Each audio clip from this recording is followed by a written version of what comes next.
Ok, Shalom Vracha à tous. D'abord, je m'excuse de faire un peu le format différent, de devoir faire le shiur un petit peu à distance pour ceux avec qui j'ai l'habitude d'être le lundi soir. J'ai pas pu être là, j'aurais pas pu être là à temps parce que j'ai perdu quelqu'un de la famille. D'ailleurs, ce shiur sera les Ilou Nishmato, les Ilou Nishmat David Ben Mesaoud Alalou, Tien Nafsho Tzroura Bitzro Achaim. Et donc, à titre exceptionnel, on fera quand même, malgré tout, on n'annule pas un shiur de Torah. Donc, on fera quand même un shiur, mais un peu à distance via Internet. Baruch Hashem, qu'il y ait certains outils qui parfois sont très dangereux, mais qui peuvent s'avérer, quand ils sont utilisés à bon escient, qui peuvent s'avérer être positifs. Alors, on va attaquer Parashat Yitro. Le shiur est offert pour la Refoua Shilma de Gabriel ben Esther, le Rav Eliaou ben Fradji, Shmuel ben Eliaou, Mathilda Noya bat Angel, Shiran bat Margalit, Naomi Simcha bat Rachel, Keren bat Myriam, Leilou Nishmat Gabi Mecha bat Esther Vegam, David ben Mesaouda, et pour le Zivou Gagoun Vetor de Jenny bat Étoile, et encore et toujours, même si on le répète non-stop, on ne perd jamais espoir. On est Nema Minim, Ouvnema Minim, Kachem protège tous nos soldats, qui va continuer la libération de nos chers otages, avec toutes les images horribles qu'on peut voir. Ça se termine très très très rapidement. Qu'il n'y ait que des bonnes nouvelles, Bessiata Dishmer. Ok, alors il y a deux pans dans notre paracha, et on va essayer de les connecter un petit peu, puisqu'en réalité ils le sont naturellement.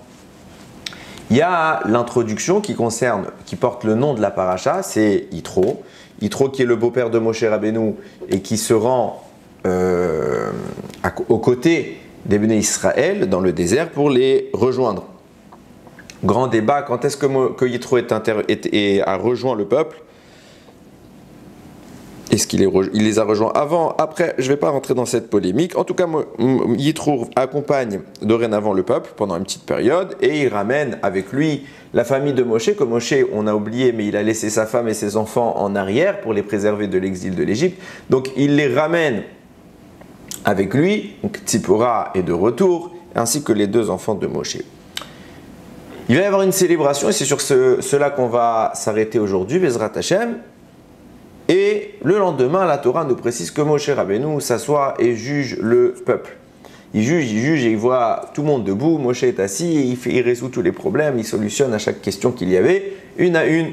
Évidemment que c'est une démarche qui est assez pesante, aussi bien pour Moshe, mais bien plus encore pour le peuple qui est comme ça en train d'attendre. Donc Yitro va suggérer à Moshe une idée, celle de nommer des relais, des rabbanim, de les former pour qu'eux aussi soient en mesure de transmettre la parole d'Akadosh Baruch Hu, de trancher les lois qui s'imposent. Et Moshe consulte Hachem et Hachem valide l'idée sans problème. Et après cela, on va entrer dans le cadre de Matan Torah, à savoir qu'on va entendre les Aseret à Diberot, et c'est tout le sujet de la Parashat Yitro, qu'on entend Dieu s'adresser à un peuple qui ne l'entend pas par le canal d'un prophète, qui n'est pas une répétition, qui a le constat visuel, la preuve parlante de l'existence d'un maître du monde, et on entend Shem s'adresser à nous. Ok, je vous l'ai dit, on va s'adresser sur cette Séouda du moment où Yitro rejoint Moshe Rabbeinu, et on va voir que il se passe quelque chose d'assez intéressant. Vaikar Yitro choten Moshe, ola uzvachim lelokim. Donc, Yitro, le beau-père de Moshe, va prendre des sacrifices qu'il offre à Hachem. Vayavo Aaron, vechol zikni Israël lechol lechem im choten Moshe lifna elokim. Et Aaron, ainsi que les 70 anciens, vont rejoindre Yitro pour manger avec lui devant Dieu. Vayimi machorat, et le lendemain, c'est ce que je disais tout à l'heure, Vayeshev Moshe lishpot et ha'am, Moshe est assis et il juge le peuple, Vayahamod ha'am al Moshe, tout le monde se tient devant Moshe, Mina boker ad ha'erev, et du matin jusqu'au soir. Alors, en lisant, je me suis même rendu compte d'un détail que j'ai peut-être pas pensé à écrire. C'est quand même impressionnant que le lendemain de tout cela, comme par hasard, il y ait autant de litiges. Certes, on imagine des litiges. on imagine. Mais on est quand même un peuple, on est face à un peuple qui est appelé Dordéa, le peuple du savoir. Donc qu'il y ait des petits malentendus ou des questions à la rique, c'est la chose la plus évidente. Ça, c'est pas ce qui me dérange. Mais qu'au point que Moshe, à peine la Torah va être donnée, à peine Yitro arrive, pour que Moshe soit débordé, qu'il y passe ses journées, à peine on sort d'Égypte, Rabotaï, ça fait pas 100 ans qu'on est sorti. Il y a eu tant de problèmes en si peu de temps pour que Moshe tous les jours il soit assis, il y passe des journées tous les jours. Alors oui, il y a des millions de personnes, mais c'est difficile d'entendre que des tzadikim pareils, ils cherchent des problèmes partout. On pourrait s'attendre quand même à une certaine tenue et que il n'y ait pas tant de problèmes que ça. Alors, qu'est-ce que Moshe passe son temps à leur dire? Peut-être notre réflexion va nous amener à quelque chose. Maintenant, je reviens sur le support original que je devais traiter. Cette Séouda. Dans le texte que je viens de lire, on voit qu'il y a Yitro, le beau-père de Moshe. On voit qu'il y a Aaron, il y a les 70 anciens, mais on ne voit pas qu'il y a Moshe. Nous dit la Torah, ils sont venus tous célébrer et manger ensemble. Très bien. Et Rashi pose la question, mais il est où Moshe? Puisque c'est quand même l'hôte principal, c'est chez qui il se rend Yitro, c'est chez Moshe. Il est où Moshe pendant cette fête? La Torah ne nous dit pas Moshe, ne parle pas de lui. Rashi répond, pourquoi il n'est pas cité? C'est une Mechilta qui le dit, c'est pas Rashi qui l'innove. Mais pourquoi il n'est pas cité? Tout simplement parce que c'est lui qui faisait le service, donc eux ils étaient tous assis, et Moshe il les sert, il les accueille. Pourquoi ça m'a dérangé? Parce qu'al pied à la d'après la loi, c'est pas du tout évident que ce soit permis. Pourquoi? Alors vous allez me dire, attends, Moshe il accueille, il y a son beau-père qui est là, il fait le service, comme nous à la maison, même si nos femmes nous traitent comme des rois, il y a des fois il faut se lever. C'est quoi? On n'est pas dans un système où on peut tout le temps se permettre d'être servi, on a nos serviteurs qui viendraient, etc. C'est normal de se lever. Alors pourquoi je pose la question? Parce que quand Moshe se lève à la maison, c'est une chose. Mais Moshe, il a un statut très particulier. Non seulement il a le statut de Rav, il a le statut de Rav de tout le peuple, de toute la planète, de toute l'histoire. Et à bien des égards, il a le statut de roi. Et alors, on a un principe. Un père, il peut être mochel sur son kavod. On dit kvodo machoul. Ça veut dire quoi? Normalement, il y a des choses qu'un fils ou une fille ne peuvent pas faire vis-à-vis de leur père. Ou qu'ils doivent faire vis-à-vis de leur père et de leur mère, évidemment. Et si les parents le veulent, ils peuvent dire, bon, moi, c'est pas grave si tu le fais pas, c'est pas quelque chose qui me dérange. Je suis mochel, je pardonne. Donc ne fais pas ce genre d'attitude. Par contre, ce que les parents peuvent négliger et dire c'est pas grave, le Rav ne peut pas. Le Rav ne peut pas dire je suis mochel. C'est interdit. Ça veut dire que même si le Rav il est très gentil, il ne peut pas être mochel sur certaines choses. Le roi, j'en parle même pas. Comment tout ce beau monde, même Yitro, vous allez me dire c'est le beau-père, en hiérarchie, il est quand même un peu important vis-à-vis de Moshe. Mais tout ce monde-là se laisse servir par Moshe, faisant de Moshe le maître qui se soumet à ses élèves, qui sert ses élèves. Alors, ça peut, on pourrait voir en cela une modestie de Moshe Rabbeinu, et de dire oui, c'est l'homme le plus humble, il le fait. Non, c'est pas que Moshe ne veut pas, c'est que Moshe ne peut pas. Et c'est grave que les autres laissent cela se faire. Comment la Torah nous décrit une situation qui est problématique, et comme si c'était de rien n'était, Moshe carrément on n'en parle pas, et il fait le service. Très étrange, je vous promets, c'est pas stam, d'un point de vue à l'Afrique, c'est pas normal. Deuxième point qui m'intéresse, Rashi, au début de la paracha, je le cite ici, mais Rashi le cite au début de la paracha, mais pourquoi je le cite ici? Parce que ça caractérise ce qui est en train de se passer. La fête dont on parle maintenant, pourquoi il y a une célébration, alors il est content. Pourquoi il est content? parce qu'il a rattrapé les Bnei Israël, il fait des sacrifices. Qu'est-ce qu'il a de si joyeux, Yitro? En réalité, Yitro se convertit. Et c'est le jour de sa Brit Mila. Puisque c'est le jour de sa Brit Mila, alors on a fait une Seudat Mitzvah. Et à juste titre, c'est sans flatter les Tunisiens, je ne le suis pas moi-même, mais la Seudat Yitro, c'est pas une innovation. La première fois de toute l'histoire où on parle de la Seudat Yitro, c'est dans le Parashat Yitro. Yitro, il a fait une Seuda. Pourquoi? Pour dire qu'il est heureux, Baruch Hashem, c'est le jour de sa conversion. Et le jour de la Brit Mila, c'est le jour où il reçoit la Neshama, eh ben, il a fait une Seuda. Merci à Kadosh Baruch Hu de m'avoir accueilli. Donc Seudat Yitro, c'est de là que ça tire sans doute le Mékor, la source originelle. Et donc c'est la Seudat Yitro parce que Yitro fait sa Brit Mila, il s'est converti ce jour-là. Rachid nous dit qu'Yitro possède plusieurs noms, il n'en possède pas qu'un, il en possède 7. Je vais en parler de 2. Le premier que je veux parler, c'est Yeter, et le deuxième, c'est Yitro. Yeter, c'est un langage qui traduit un ajout, en plus. Yoter, ça veut dire plus encore. Pourquoi on l'a appelé Yeter? Parce qu'il a ajouté une section dans la Torah. De quoi je parle? C'est ce que j'ai introduit tout à l'heure. Lorsque Moshe Rabbeinu était en train de juger tout le monde, Yitro va lui suggérer de nommer des adjoints pour pouvoir simplifier et alléger la charge. Donc Yitro va émettre une idée qui va être validée par Hachem et qui va faire une partie qui va être écrite dans la Torah. Donc il innove, il fait quelque chose de supérieur, de supplémentaire, il ajoute quelque chose. Donc on l'a appelé Yeter. Pareillement, on va lui appeler ensuite Yitro. C'est quoi la différence entre Yeter et Yitro? C'est une lettre, un vav. Un vav, pourquoi? Parce que c'est le jour de sa conversion, on lui a rajouté un vav au nom d'origine Yeter, que c'était, il a ajouté. On l'a appelé Yitro le vav, parce que d'après beaucoup, la lettre qui correspond à la Brit Mila, qui est appelée un hot, un signe, mais hot veut également dire lettre, c'est au moment où Akadosh Baruch Hu pose son tampon sur l'humain, et il appose une lettre. Cette lettre, c'est le vav, d'après beaucoup. Et de fait, on a rajouté le vav parce que Yitro s'est converti au moment de la Brit Mila. Il est passé donc de Yeter à Yitro. Donc en réalité, c'est deux noms dans son cas. C'est simplement un nom qui va être modulé différemment et qui va vivre une évolution à l'image de Avram qui s'appellera ensuite Avraham sans que les noms disparaissent.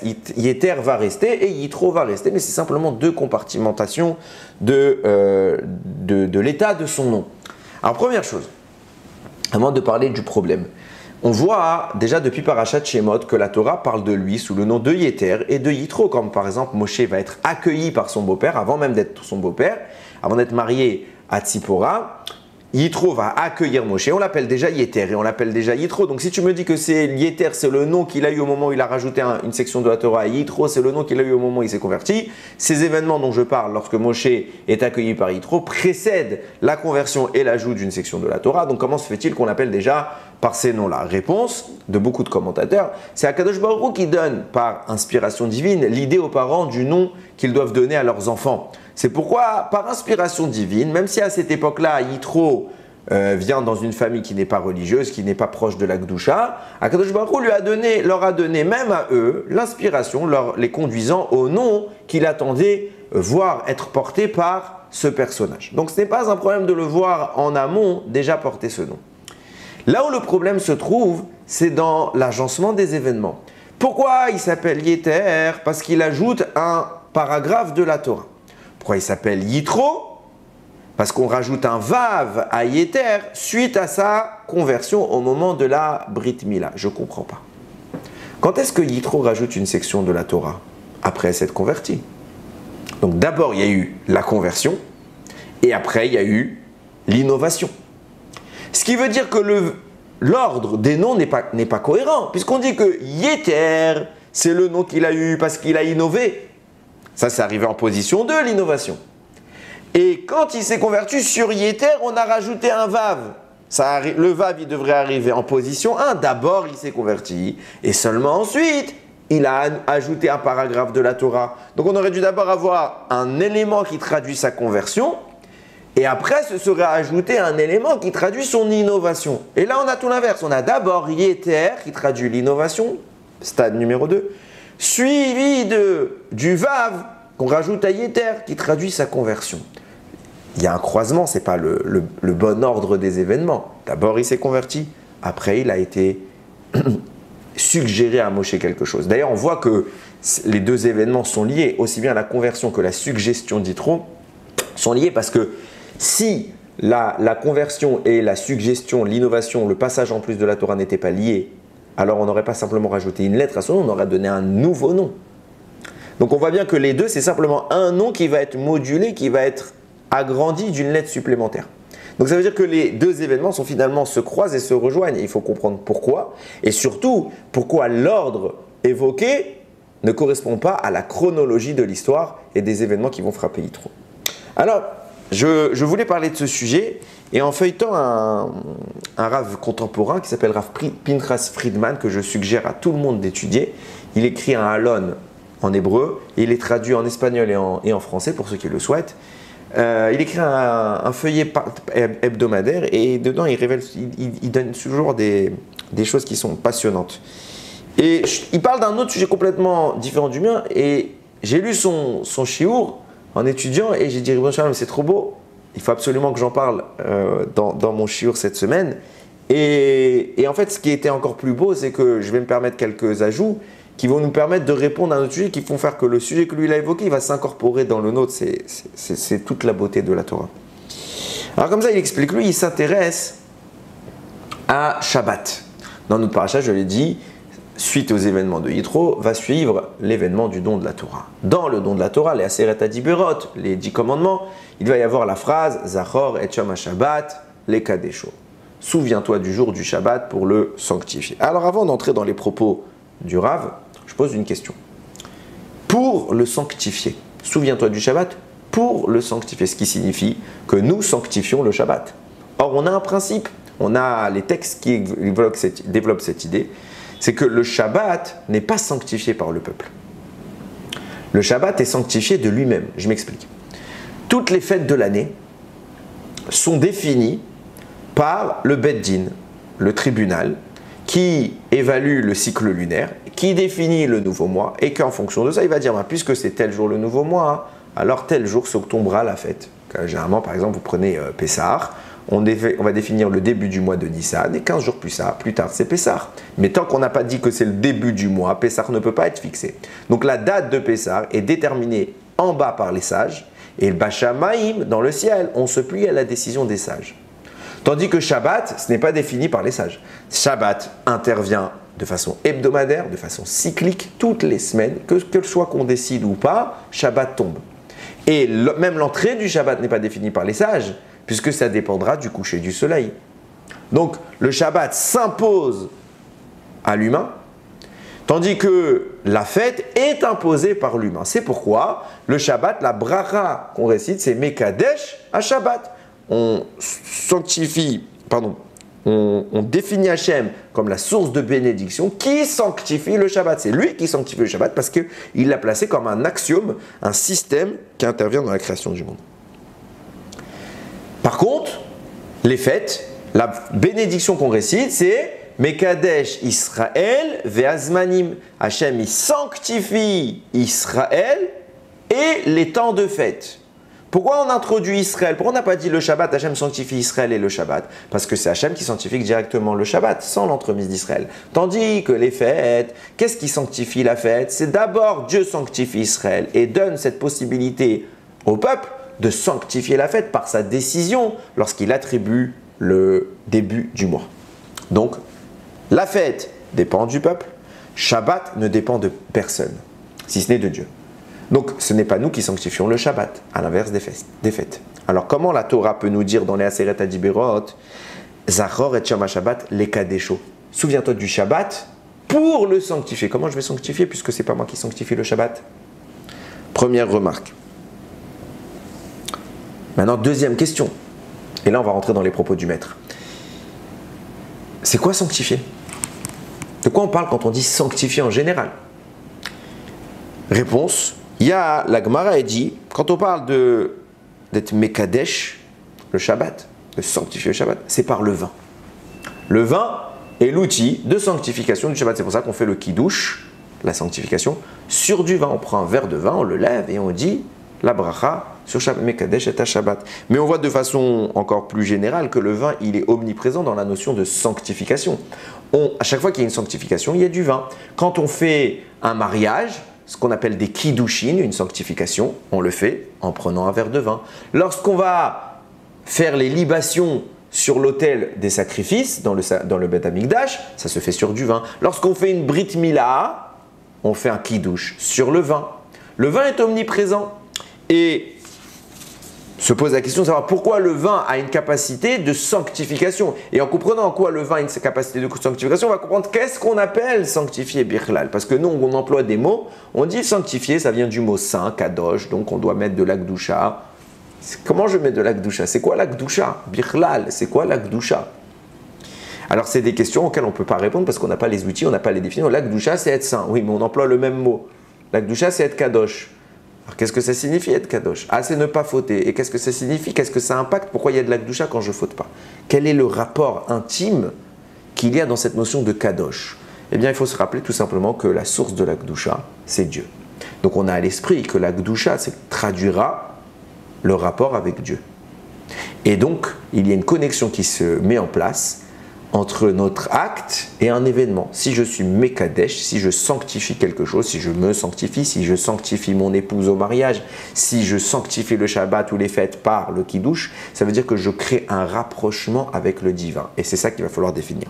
Toute cette sanctification se fait systématiquement par le vin. Le vin, yaïn en hébreu, est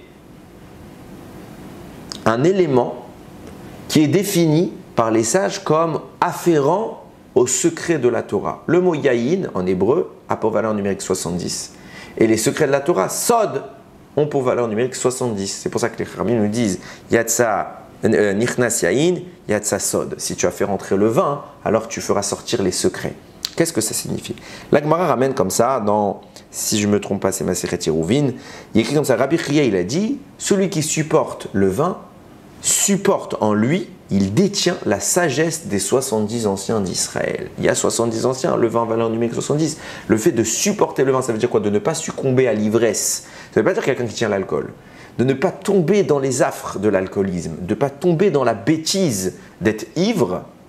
Alors celui qui fait ça, il obtient, en consommant le vin comme il se doit, il obtient la sagesse des 70 anciens. C'est pour ça qu'on a dit, celui qui fait entrer le vin fait sortir la sagesse. De quoi on parle? Les secrets de la Torah. De quoi on parle? Le vin est constitué de raisin. Raisin en hébreu se dit anavim. Les lettres du mot anavim sont celles qui suivent les lettres du nom du Satan. Je ne vais pas prononcer son nom, c'est un saut. Je vais épeler. Première lettre du Satan, c'est un samer. La lettre qui suit, c'est Aïn de Anavim. Deuxième lettre du Satan, c'est un Mem. La lettre qui suit, c'est un Nun de Anavim. Troisième lettre du Satan, c'est un Aleph. Lettre qui suit, c'est un Bet, Anavim. Et quatrième lettre du Satan, c'est un Lamed. La lettre qui suit, c'est Mem, ce qui fout bien le mot Anavim. Le raisin est la conséquence d'un affrontement contre l'ange du mal duquel on sort victorieux. C'est pour ça que nous dit Rabbi Meir, Masechet Brachot, que d'après lui, l'arbre de la connaissance du bien et du mal que Adam a consommé de façon illicite, quel était le fruit? C'était le vin, le raisin. Sa femme lui a pressé et là il a succombé. Pourquoi? Parce que face au vin, il y a d'abord un affrontement. Si on veut pouvoir extraire la notion de l'arbre de la connaissance, les secrets, il faut d'abord vivre la connaissance du mal. Et quand on a confronté le mal et qu'on l'a vaincu, alors apparaît la connaissance du bien. C'est pour ça que si le vin entre et qu'on le supporte, sort le secret. Ce secret, c'est la connaissance et la compréhension réunie des 70 anciens cumulés. Et dès lors, on commence à comprendre que la notion de kiddush, de kiddushin, de sanctification, c'est repousser le mal pour permettre au bien, c'est quoi le bien? Au divin, d'être incorporé en nous. Ce divin s'incorpore en nous par le biais de la connaissance de la Torah. Qu'est-ce que c'est qu'une sanctification? C'est absorber le savoir d'Hachem. Absorber le savoir qu'Hachem a mis entre nos mains, à notre disposition. On l'absorbe en se confrontant au mal, pas en le fuyant exclusivement. Bien sûr qu'on doit fuir le mal, mais lorsque le Yetzer Hara vient nous battre, vient se battre, on doit le combattre. Et lorsqu'on l'a mis à terre, alors à ce moment-là, on doit profiter de cet événement pour avoir retiré son aspect négatif, pour permettre à la Gdusha, à la sainteté divine, de nous imprégner. La sanctification, c'est le moment où Akadosh Baruch Hu pénètre un peu plus en nous. Il exprime un peu plus sa présence au travers de notre personne. C'est pour ça que l'homme le plus saint de l'histoire, c'est Moshe Rabbeinu, qui était parallèlement l'homme le plus humble de l'histoire, et que par cette humilité, il a réussi à faire l'expression parfaite du divin. L'expression du divin, c'est la Gdusha. C'est lui qui est Kadosh. Kedoshim tiyu ki kadosh ani Hashem Elokechem. Hashem dit, soyez saints parce que moi je suis saint. C'est ma sainteté qui va générer en écho une sainteté chez vous. Et c'est quoi cette idée? C'est l'idée d'exprimer Hashem dans nos actes, dans notre pensée, dans notre approche de la vie, qui permettra à sa sainteté de s'exprimer dans le monde. Et si sa sainteté s'exprime par le biais de notre présence, par notre entremise, alors la Gdusha se diffuse au travers de notre présence. Maintenant qu'on a ça à l'esprit, que la victoire contre le mal, cet effort, cet affrontement contre l'impureté caractérise la Gdusha, on peut commencer à comparer les choses. Le Tolarat Yaakov écrit que de même qu'on sanctifie le jour du mariage par le vin, de même il faut sanctifier le Shabbat par le vin. Pourquoi? Qu'est-ce que ça signifie? L'idée est la suivante. Première chose, on a compris que il y a la notion d'expression du divin. Et c'est quoi cette expression du divin? On dit Dieu s'exprime en nous. Par quel moyen? On va tenter un petit peu de cibler, de caractériser encore un peu mieux.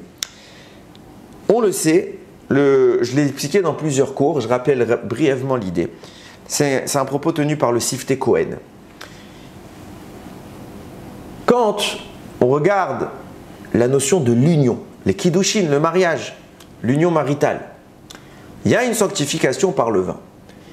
Ramim nous disent que l'union sur terre correspond à une réunion dans le ciel. Je m'explique. À la base, la Neshama qui descend, elle comporte un aspect masculin, un aspect féminin qui est uni en une seule entité. C'est une grande Neshama. Lorsque cette Neshama descend sur terre, elle se scinde en deux compartiments. Un compartiment féminin, un compartiment masculin. Et lorsqu'elle arrive sur terre, ça crée le mari et sa femme. Alors ils n'arrivent pas nécessairement simultanément. Une fois qu'il y a cette séparation, il peut y avoir plusieurs événements qui vont accélérer ou retarder la descente de la Neshama. Et ils ne naissent pas à côté. Mais à la base, l'union du mariage, qu'est-ce que c'est? C'est les deux compartiments d'une même Neshama qui se retrouvent. Ce qui signifie que lorsque je scinde ma Neshama entre la mienne et celle de mon épouse, je témoigne en cela qu'à la base, on est un seul corps céleste. Ce corps céleste se sépare en deux enfants qui sont frères et sœurs. C'est vrai qu'on parle, je l'ai expliqué plusieurs fois, d'âme sœur. On trouve notre âme sœur, parce que c'est pour ça qu'Abraham il faisait que de parler de Sarah comme étant sa sœur. Il disait Sarah c'est ma sœur, c'est ma sœur, c'est ma sœur. Tout le monde dit il ment. Non, il ment pas, parce qu'en réalité Sarah c'est bien la Neshama qui est la partie qui lui manque, la moitié qui lui a été retirée. Donc ce sont des âmes sœurs qui se réunissent. Ce n'est pas un mensonge lorsqu'Abraham parle comme cela. Seulement quand elles apparaissent sur terre, à cause des nombreuses fautes, elles n'apparaissent pas ensemble, elles apparaissent distantes et à des moments différents. Et la difficulté c'est de retrouver notre propre essence au travers du mariage. À la base, c'est ce que dit Rashi, noir sur blanc, au moment de la création du monde, lorsque Adam et Chava vont avoir des enfants. Il écrit que Caïn et Even, les deux fils qui sont mentionnés, Rashi précise qu'en réalité, ils sont nés avec des sœurs jumelles qui n'étaient autres que leur épouse. Alors tout le monde pose la question de l'inceste, quoi. Ils se sont mariés avec leurs sœurs, c'est répugnant. En réalité, c'est que l'état originel de la création devait refléter ce qui se passe dans le ciel, puisque dans le ciel, il y a scission de la Neshama, et puis l'objectif est de la recoller. Et bien en réalité, les deux Neshamot descendent en même temps, au même endroit. Et donc l'enfant qui naît tout de suite avec son conjoint, sans qu'il y ait besoin de faire une démarche de recherche, sans qu'il y ait besoin de faire un affrontement, une vérification pour définir si oui ou non c'est notre épouse. C'était naturel, on savait qui était notre épouse, elle naissait immédiatement en même temps que nous.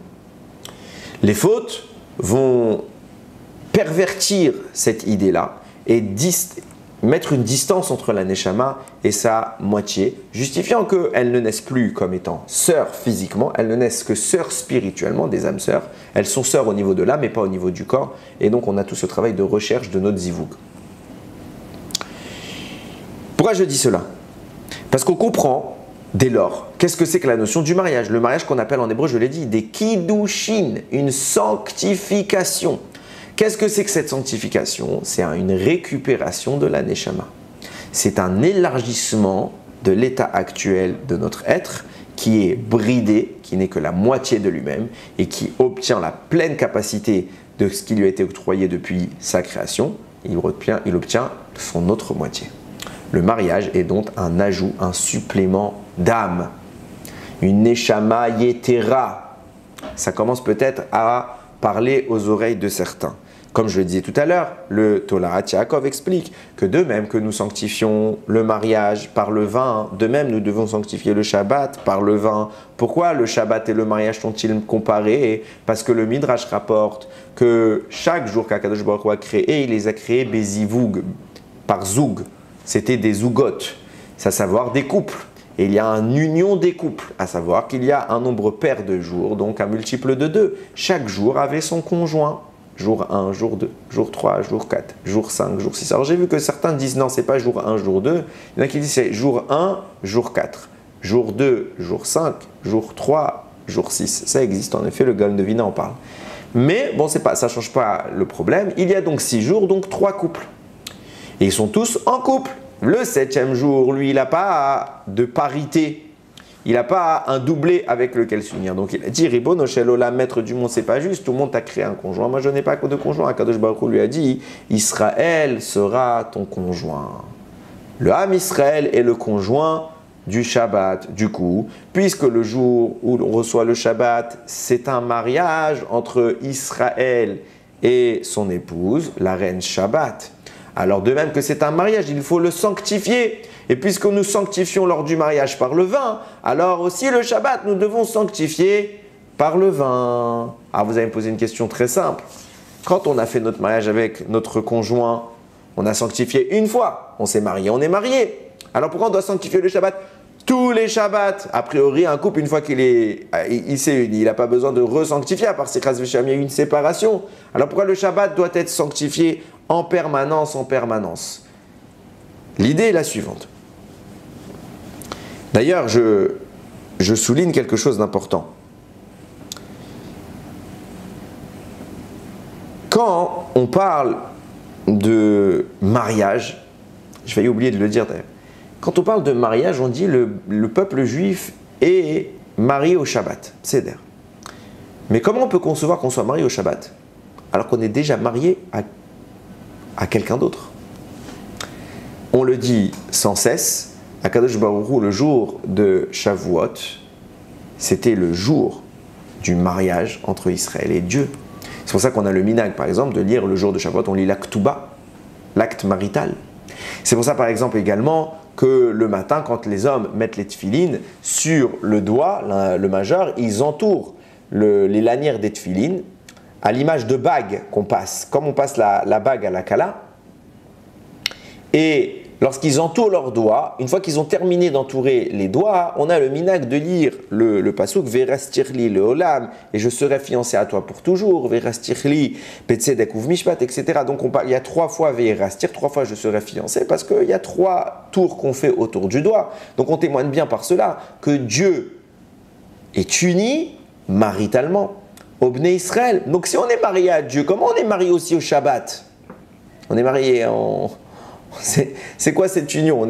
C'est bipolaire, on est sur tous les fronts. On est marié à combien d'entités, entre guillemets? Dieu, c'est pas une entité, c'est bien plus sûr que ça, mais je n'ai pas d'autres mots pour qualifier l'idée.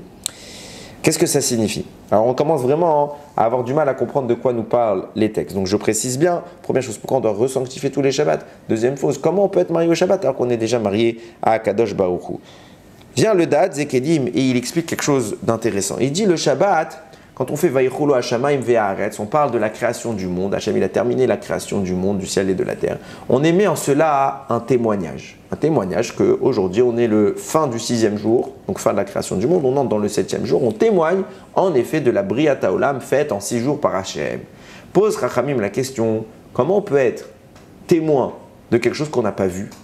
Qui était là le jour de la Briat Haolam, de la création du monde? Même Adam Arishon, il n'était pas là, il est apparu à la fin.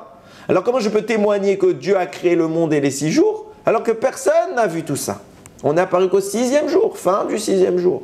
Pourquoi alors parler d'un témoignage? Vient le Sfat Emet et il explique en réalité que le jour du Shabbat, la grandeur du Shabbat, si on arrive à l'atteindre, c'est celle qui est en situation de faire dominer la Neshama sur le corps. Toute la semaine, on est dans une dimension profane, physique, matérielle. Tandis que le Shabbat, on exprime la Neshama, l'âme, la source de vie. Puisqu'on exprime plus la Neshama, le Shabbat, que le corps, alors lorsqu'on parle d'un témoignage de la création du monde, on ne demande pas à notre corps, qui n'était pas là à un moment de la création du monde, de faire un témoignage. On demande à notre âme, qui elle aujourd'hui est en train de diriger, c'est elle qui domine les informations, qui domine la pensée, c'est elle qui doit faire ce témoignage. Or, les Neshamot sont apparus avant la Briat Haolam, avant la création du monde. Donc, elle qui a vu le processus depuis le ciel, peut en effet venir et dire aujourd'hui, j'atteste que Dieu a créé le monde en 6 jours et que le Shabbat, c'est la conclusion de cette création. C'est pour ça que nous disent Rachamim que le Shabbat, il se passe quelque chose de particulier, à savoir qu'on reçoit un supplément de Neshama, ce qu'on appelle la Neshama Yetera. De quoi on parle? Puisqu'on explique que c'est notre âme qui effectue ce témoignage le jour du Shabbat. Le Shabbat, pourquoi l'âme elle a cette capacité de dominer le corps alors que d'habitude elle ne l'a pas? C'est parce qu'elle a un supplément, un regain de vitalité. Akadosh Baruch Hu octroie à l'humain, au Bnei Israël, à ce jour, une âme supplémentaire, ce qu'on appelle la Neshama Yetera. Puisqu'on a ce supplément d'âme, alors on comprend ce qui est en train de se passer. On a expliqué que le jour du Shabbat est un témoignage que nous faisons, c'est un témoignage de l'âme. Qu'est-ce qui fait que l'âme supplante la matière et le corps? C'est que l'âme, elle est adjointe à une autre parcelle d'elle-même, à un autre élément complémentaire, et il y a l'union de notre Neshama de la semaine avec un élément extérieur, c'est celui du Shabbat. Il y a l'union de 2 Neshamot. On comprend à ce titre pourquoi le Shabbat est appelé un mariage. On est marié avec le Shabbat et on sanctifie le Shabbat par le vin, de même que lorsque nous nous marions avec notre conjoint, on reçoit l'autre moitié de notre Neshama, le Shabbat on reçoit une autre moitié de Neshama, et puisque cette union des Neshamot se fait par la sanctification au travers du vin, du kiddush, alors le Shabbat aussi on sanctifie par le vin. Pourquoi? Parce que le vin est l'écran qui sépare, qui crée la séparation des 2 entités. Alors on se confronte au mal, pas le vin, c'est le mal qui a contenu dans Anavim, qui est la suite des lettres du nom du Satan. Cette confrontation fait qu'il existe une connaissance du mal. Il faut détruire la connaissance du mal pour laisser apparaître la connaissance du bien. Et là, alors, le vin fait sortir le secret qui est l'union des 2 Neshamot, qui est une réunion des 2 Neshamot entre l'homme et la femme, le Ham Israël et le Shabbat.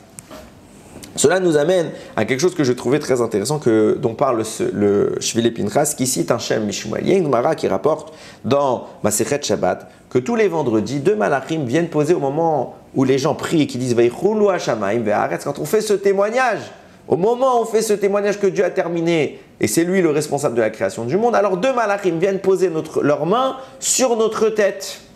Et ils posent leurs mains sur notre tête et ils nous disent ta faute est pardonnée. Alors, c'est parce qu'il n'en parle pas le maître, mais je pose une question. Pourquoi 2 malachim viennent alors? La Gemara dit, il y a 2 malachim qui nous accompagnent à la maison pour nous bénir, un du bien, un du mal. Ok, Besséder. Pourquoi 2 malachim viennent poser leurs mains sur ma tête quand je dis Vaichulu Hashamayim? Au moment où je témoigne de la création du monde, viennent ces 2 anges et ils posent leurs mains sur ma tête. Réponse du Shem Mishmuel, quand je bénis et que j'atteste que Dieu a créé le monde, alors c'est le moment où la Neshama Yetera, l'âme supplémentaire, entre en nous. Alors, on le sait, la Neshama supplémentaire entre depuis la Tfila. Mais je pense que cela signifie, c'est ça qu'il a voulu dire peut-être le Shem Mishmuel, que les Malachim l'incorporent, fusionnent cette âme avec l'âme que nous avons toute la semaine. Au moment où on dit Vaïchoulou, on témoigne alors il y a l'union des Neshamot. Pourquoi? Parce que ce témoignage ne se fait que par l'entremise de Neshamot. Or, notre Neshama d'habitude, elle est submergée par notre corps. Pourquoi là, d'un coup, elle a la capacité de dominer? Parce que justement, elle a un supplément d'énergie qui vient la rejoindre. Donc là, on a, quand je dis Vaïchoulou, si je suis capable de dire ce Vaïchoulou et de témoigner, c'est parce que ma Neshama témoigne et qu'elle a la force de dépasser mon corps. Si elle a cette force, c'est bien qu'elle a eu un ajout. C'est pour ça que deux malachim viennent poser cette Neshama par la tête et l'incorporer en nous. Et encore une fois, je repose ma question. Pourquoi est-il nécessaire d'avoir deux malachim pour rentrer cette neshama et cette source de vie supplémentaire qui vient le Shabbat? D'où elle vient? Réponse, nous dit le Midrash, non pardon, encore une fois, c'est la Gemara, Masechet, Shabbat à nouveau, qui dit au moment où les Bnei Israël ont dit Narasé, Venishma, on fera et on comprendra. Ça veut dire qu'on a accepté la Torah avant même de la recevoir. Akadosh Baruch Hu a envoyé 600 000 malachim, posé 2 couronnes sur la tête des Bnei Israël. Et au moment où malheureusement on a fait la faute du veau d'or, Hachem a envoyé 1 200 000 anges, à savoir 2 fois plus, pour récupérer chacun une couronne. Au début, il a envoyé un ange pour nous poser 2 couronnes. Maintenant, il faut 2 anges pour récupérer les 2 couronnes, alors qu'à la base, il fallait qu'un seul ange. Pourquoi maintenant, on a besoin de 2 anges? Parce qu'on a fauté et le mal a introduit dans le monde la notion de dissolution. Hachem connote l'unité, il est Echad. Le mal vient parler de la dualité, du pluralisme. Il est Sheni.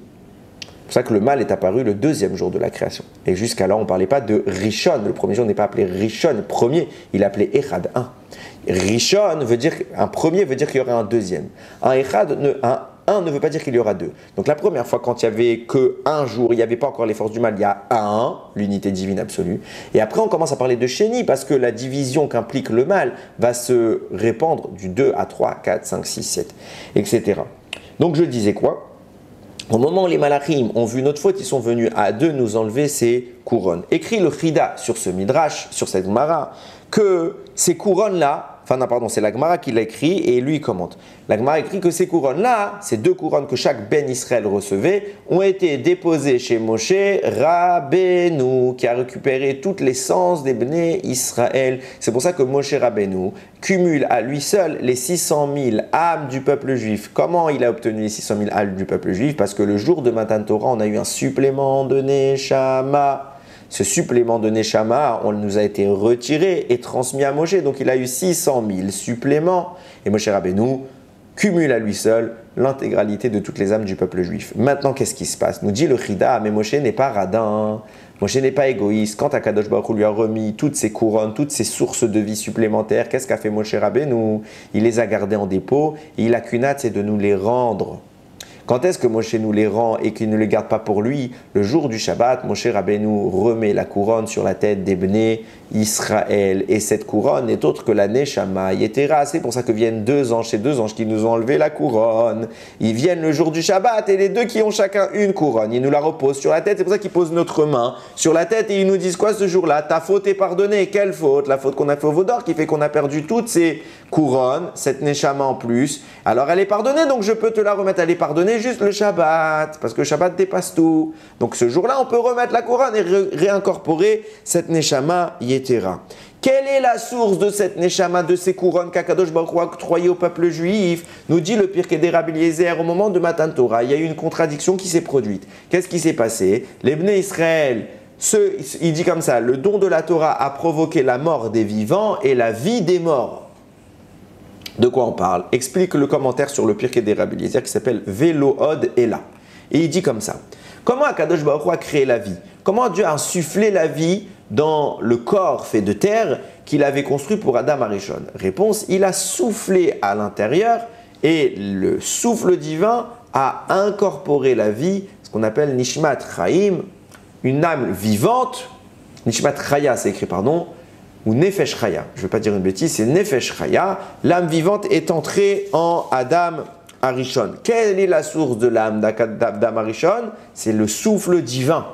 Et lorsque le souffle divin pénètre, approche le corps d'Adam, il est vide, ce corps d'Adam, il n'a pas d'âme. Donc le souffle divin entre dans le corps d'Adam, pénètre tous ces canaux et ressort par ces mêmes canaux. Seulement il laisse une odeur. Cette odeur, c'est la Neshama qui habite toute vie. Adam reçoit une neshama parce qu'il a un résidu de la présence divine. C'est pour ça qu'on nous explique que la neshama, c'est une parcelle du divin. Seulement, c'est exactement ce qui se passe lorsque le corps est vide. Mais lorsque le divin se remanifeste et que le corps de la personne est déjà dépositaire d'une source divine, qu'est-ce qu'elle veut faire la source? Elle veut retourner à son origine, donc elle rejoint Kadosh Baruch Hu. C'est pourquoi au moment où Dieu souffle dans le corps d'Adam qui est vide, alors il peut laisser quelque chose. Mais si ce corps d'Adam il est plein, alors au contraire ce contenu spirituel rejoint sa source. Au moment de Matan Torah, Kadosh Baruch Hu parle et la parole se fait également par l'expiration, par le souffle. Donc le souffle divin retentit devant 600 000 Bnei Israël. Or, ce peuple-là est déjà vivant, donc il a déjà une âme. Ce qui explique que quand Akadosh Baruch Hu dit « Anochi Hashem Elokecha, je suis Hashem ton Dieu », le premier des 10 commandements, la source divine résiduelle du souffle d'Hachem, qui est déjà présente en nous, est tapée, attirée, extraite de notre corps pour rejoindre le divin, et tous les Bnei Israël sont morts. C'est pour ça que nous disait le Pirkei des Rabbi Eliezer. Au moment où Hachem a dit les 10 commandements, ceux qui étaient vivants sont morts, mais également ils ont ressuscité. Pourquoi? Parce qu'une fois que nous étions morts, eh bien, nous étions un corps vide de substance divine. C'est pour ça qu'au moment où Kadosh Baruch Hu a dit la deuxième parole, Lo yelecha Elokim achirim, tu n'auras pas d'autre Dieu que moi. Alors le souffle divin à nouveau pénètre dans les orifices de l'homme, et cet orifice, cette fois, il est vide, donc il n'y a rien à extraire. Donc en pénétrant, il va déposer une odeur, un résidu, un substrat de son passage, qui va permettre la résurrection des Bnei Israël par l'ajout de cette neshama. Seulement, quel est l'intérêt d'enlever et de remettre? Cela nous explique que lorsque Akadosh Baruch Hu a d'abord retiré le premier élément de la neshama qui était présent dans le corps de l'homme, quand il va mettre la deuxième fois, il va reparler et refaire pénétrer cette source, il va ajouter un supplément plus grand, il va purifier l'entité qu'il est en train de ramener à la vie. Cette âme, ce qu'on appelle la Neshama Yetera, c'est le souffle d'Akadosh Baruch Hu, c'est sa parole, c'est les paroles de Torah qu'il prononce. La première fois, c'était qu'un simple souffle, une dimension de la Neshama. Mais là, c'était la manipulation du souffle qu'Akadosh Baruch Hu organise lorsqu'il prononce les paroles de Torah. Et lorsqu'il dit Anochi, c'est la Torah. Et là, cette fois, ce n'est pas simplement, entre guillemets, une simple respiration, c'est une vocalisation, c'est une manipulation de l'air. Et alors, la Torah vient apporter un élément supplémentaire de Dieu qu'elle entre, qu'elle fait pénétrer dans le corps humain qui ressuscite. Et c'est exactement ça qu'introduit le Shabbat. Comment nous pouvons être mariés avec Hachem et être mariés avec le Shabbat? Le Shabbat, c'est quoi? Le mariage dont on parle depuis le début. C'est l'ajout d'une Neshama. Pourquoi le Shabbat, on a une Neshama supplémentaire? Parce qu'en réalité, c'est quand la première fois qu'on a obtenu cette Neshama supplémentaire. C'est au moment où Hachem s'est adressé à nous. Au moment de Matan Torah, c'est ça la Neshama supplémentaire. Seulement que nous avons fauté, alors le Shabbat se propose de nous restituer la Neshama que nous avons perdu.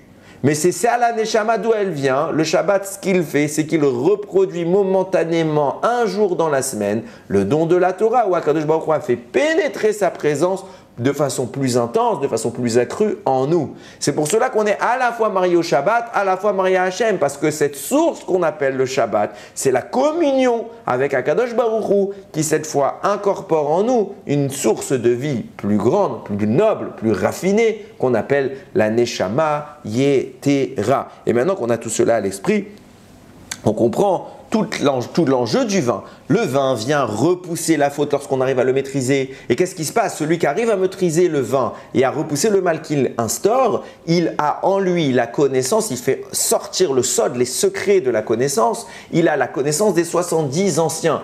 Pourquoi cela? Parce que la deuxième fois, à ce moment où le vin rentre et qu'il repousse, parce qu'on l'a maîtrisé, il repousse le mal. Alors cette fois, on entre dans la notion de ce que Adam Arishon aurait dû faire le jour où il est né. Qu'est-ce qu'il aurait dû faire? Il aurait dû consommer de ce vin pour sanctifier le Shabbat. Mais à quel moment? Après avoir vaincu le mal, il devait se confronter au mal pour arriver à la connaissance ultime. C'est quoi cette connaissance ultime? C'était le moment où Shabbat entrait. C'est quoi l'entrée du Shabbat? C'est le moment où la Neshama entre. C'est quoi l'entrée de la Neshama? C'est le moment où Hachem nous parle.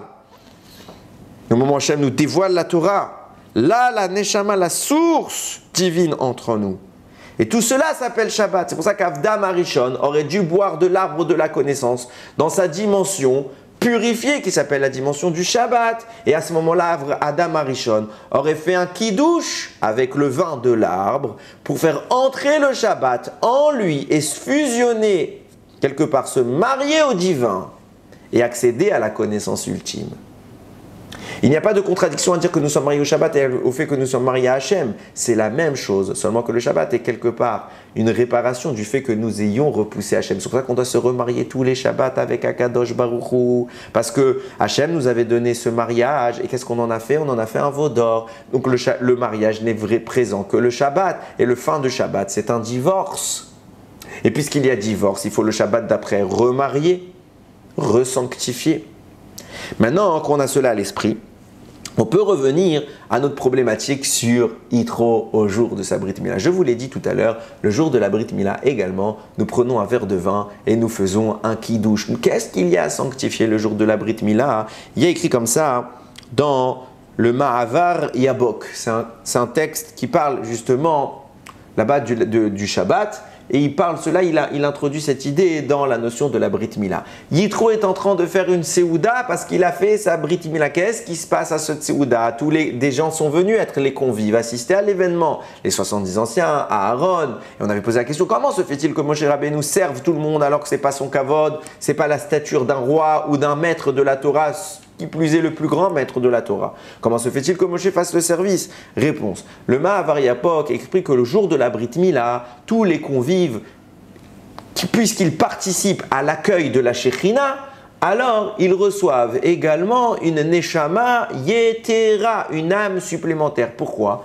Alors peut-être qu'on peut expliquer comme ça, c'est très tentant d'ailleurs de le faire, de dire que tout simplement, puisque le jour de la Brit Mila est le moment où l'enfant incorpore sa neshama qu'il a reçue depuis le début, mais puisqu'il y a la orla, l'élément qu'on doit retirer le jour de la Brit Mila, alors il y a un écran qui empêche le contact parfait entre l'enfant et son âme.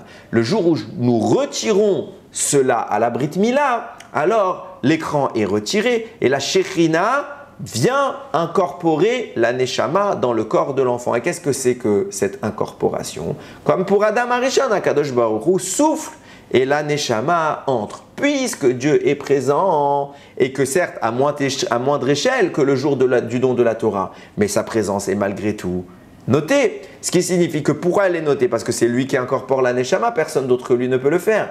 Donc à ce moment-là, puisque Dieu est en train de générer la neshama et de la propulser dans l'endroit qui est sa destination, eh bien les convives sont témoins de cela. Et la première fois que nous avons vécu l'entente de la parole d'Hachem au moment du don de la Torah, qu'est-ce qu'a fait notre neshama? Elle a été attirée par la présence divine. Puis après, Akadosh Baruch Hu, en insufflant la vie, en parlant de la Torah, il a réinsufflé la vie avec un supplément d'âme. Et bien exactement pareil, puisque la Shekhinah se manifeste sur le nourrisson, alors sa présence attire toutes les neshamot présentes. Et quelque part, on a une faiblesse au moment de la Brit Mila. Et Akadosh Baruch Hu, au moment où il donne l'âme à l'enfant, alors à nouveau le souffle divin retentit dans toute la pièce et tous les convives présents sont imprégnés par ce souffle qui réincorpore leur âme avec un supplément, à l'image de ce qui s'est passé le jour de notre mariage et à l'image de ce qui s'est passé au moment du don de la Torah. C'est pour ça qu'on prend un verre de vin et qu'on sanctifie le moment où il y a un zivug, une union avec un élément supplémentaire de neshama. À chaque fois qu'on rajoute de la neshama, on prend du vin parce que ce qui provoque le retrait, la distance avec la neshama, c'est la faute. Une fois qu'on a vaincu la faute, alors après les lettres du nom du Satan apparaissent les lettres du mot Anavim, le vin, qui est conséquent à la création du vin. Le vin permet l'accès au secret. Et alors, maintenant on commence à comprendre ce qui se passe au jour de la Brit Mila de Yitro. On avait dit tout à l'heure que qui est dépositaire de toutes les neshamot en dehors du Shabbat qui nous les restitue? C'est Moshe Rabbeinu. On avait posé la question, comment se fait-il que Moshe Rabbeinu soit en train de faire le service pour tout le monde au jour de la Brit Mila de Yitro alors qu'il est le maître? C'est interdit pour lui de faire ce service. Réponse éventuelle qu'on pourrait apporter. Qu'est-ce qui se passe à ce jour-là? Le Kadosh Baruch Hu est en train de donner la Neshama à Yitro. Cette Neshama s'appelle un hôte, un signe d'alliance. Mais le mot hôte peut également être traduit par une lettre de la Torah. De même que le Shabbat est appelé un signe, il est appelé hôte hileolam, un signe qui est un signe éternel entre moi et mon peuple. Hachem parle. Qu'est-ce qui se passe? Cette lettre, ce signe est une lettre de la Torah. Pourquoi c'est une lettre de la Torah? Pourquoi on corrobore le signe de l'alliance avec Hachem et les lettres de la Torah? Parce que le Shabbat est le moment où on reçoit un supplément d'âme. Et ce supplément d'âme, c'est quoi? C'est les paroles divines qui a été dites au moment de la Torah, du don de la Torah, qui est bien la manipulation des lettres de la Torah. C'est pour ça que c'est appelé une lettre, un signe. Et pareillement, le jour de notre Brit Mila, on reçoit un signe, une lettre. Quelle lettre? C'est qu'Akadosh Baruch Hu est en train d'ajouter un supplément d'âme à tous les convives et une âme à l'enfant. Donc il reçoit une lettre parce que l'âme, c'est la parole divine. La parole divine, c'est la manipulation du vocal des lettres.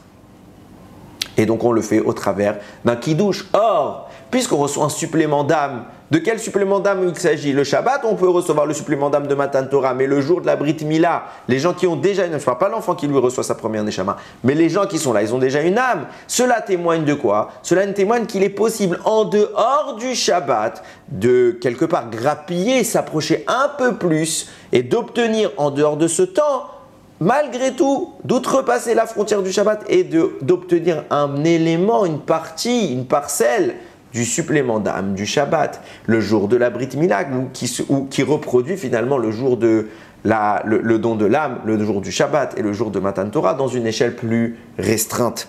Cela signifie quoi? C'est que le jour de la Brit Mila, on est en train de prendre un petit peu de la Neshama qu'on a perdu le Shabbat. Qui détient cette Neshama? C'est Moshe. Donc ça veut dire que pour que le jour de la Brit Mila, nous puissions obtenir un élément et maintenir, c'est tout l'objectif d'ailleurs, maintenir cet élément en nous, malgré que ce ne soit pas le Shabbat, il nous faut l'accord de Moshe Rabbeinu, parce que c'est lui le dépositaire de ces âmes.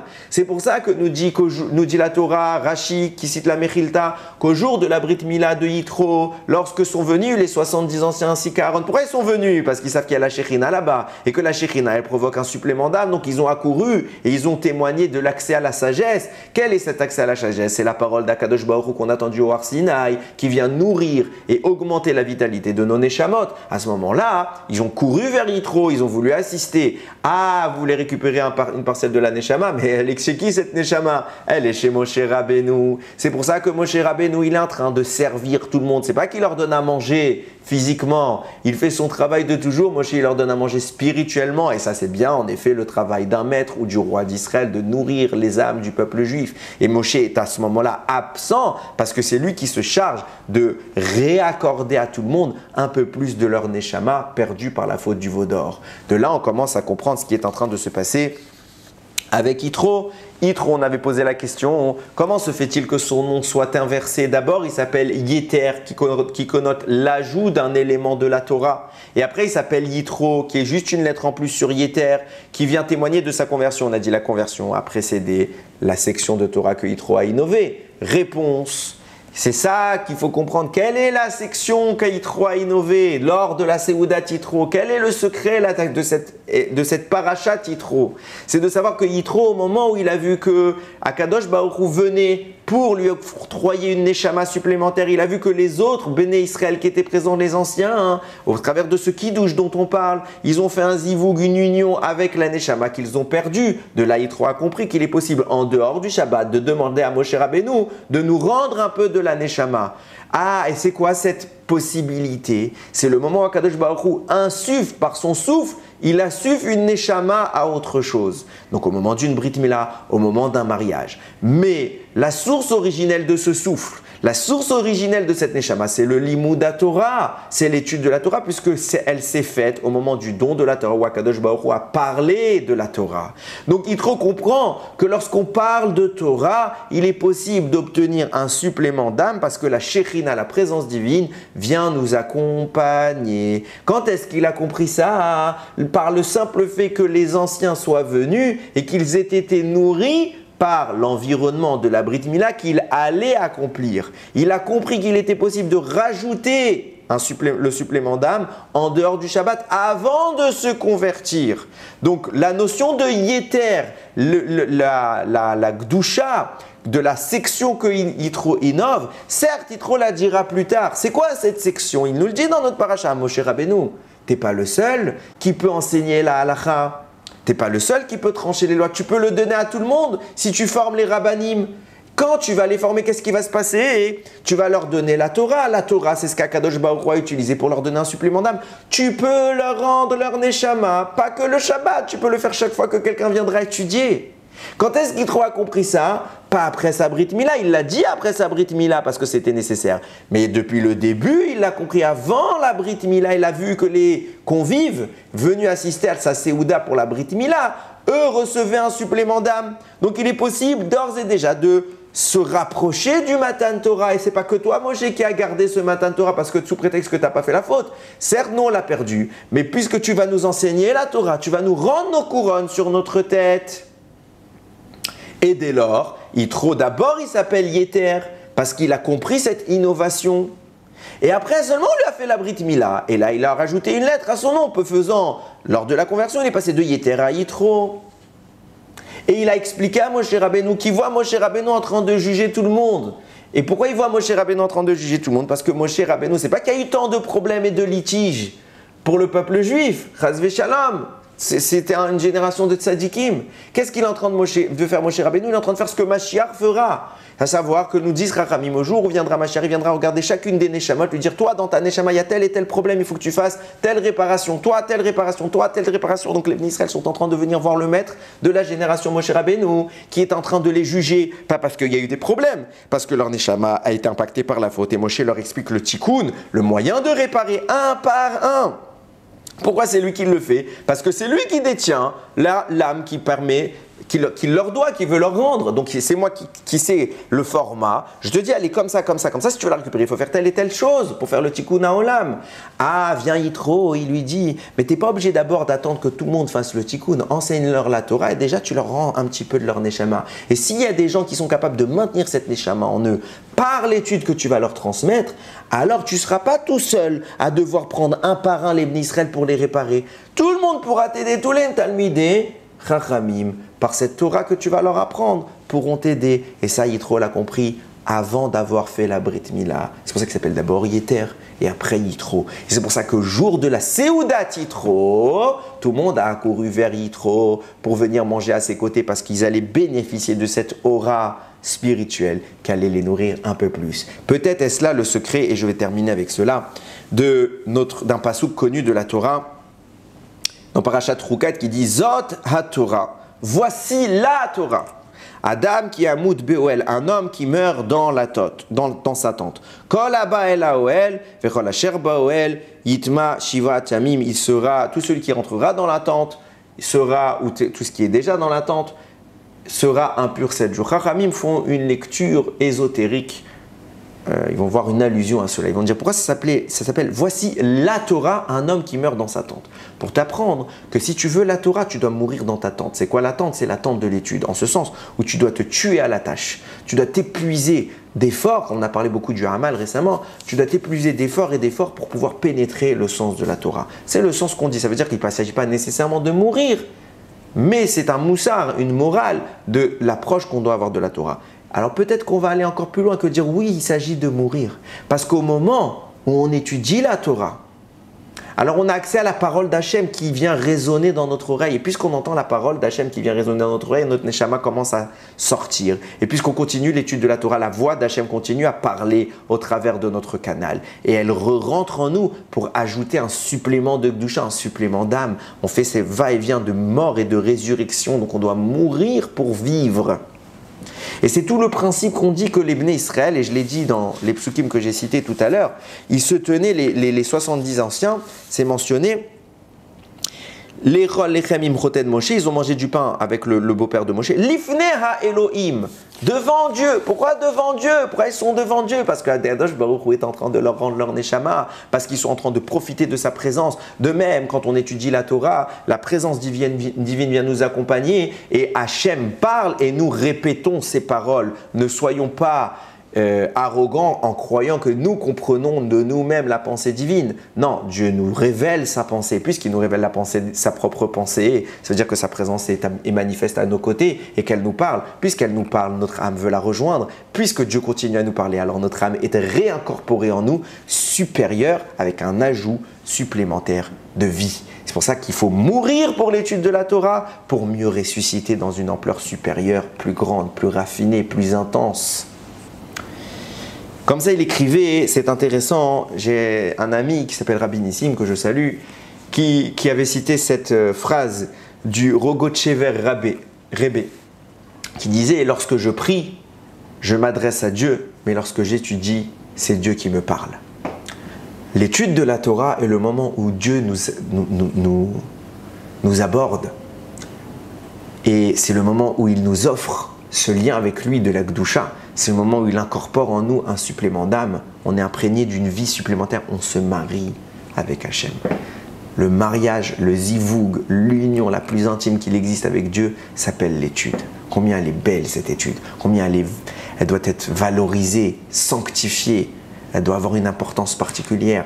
On ne peut pas ignorer ce qu'est l'étude de la Torah. Vous savez, Baruch Hashem, ça fait des années que je fais des shiurim, maintenant même sur Internet, etc. etc. Et le seul objectif de ce shiurim, c'est de vous faire comprendre une idée. Si j'y arrive, Bezrat Hashem, et même si je l'ai déjà dit, c'est pas grave. Si j'y arrive, Bezrat Hashem, je serai heureux et j'aurai accompli quelque chose de ma vie.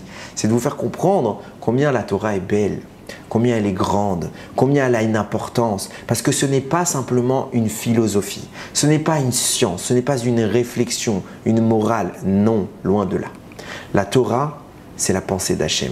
La Torah, c'est lorsque Dieu s'imprègne en nous.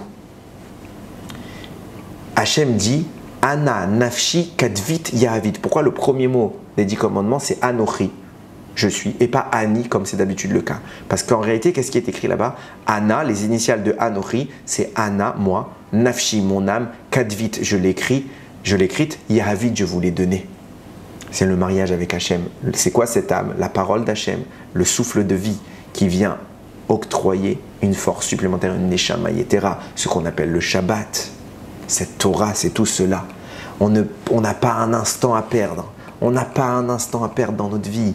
On doit s'imprégner d'Akadosh Baruch Hu. Parce que va venir un temps où Dieu va se manifester et on ne saura pas le reconnaître. Et ce sera trop tard. Le but de la vie, c'est d'apprendre à le connaître pour bien le reconnaître lorsqu'il apparaîtra. Et dire « Zekeli ve'anveu » c'est lui mon Dieu. Et je vais l'embellir. Ce qu'on chante dans la Shira, c'est ça tout l'objectif de la vie. Ne perdons pas un instant, sanctifions le temps, laissons Hachem s'exprimer par nous, en nous, dans ce monde, afin de faire de lui le roi véritable, reconnu par tous. Baruch Adonai Leolam, Amen ve Amen.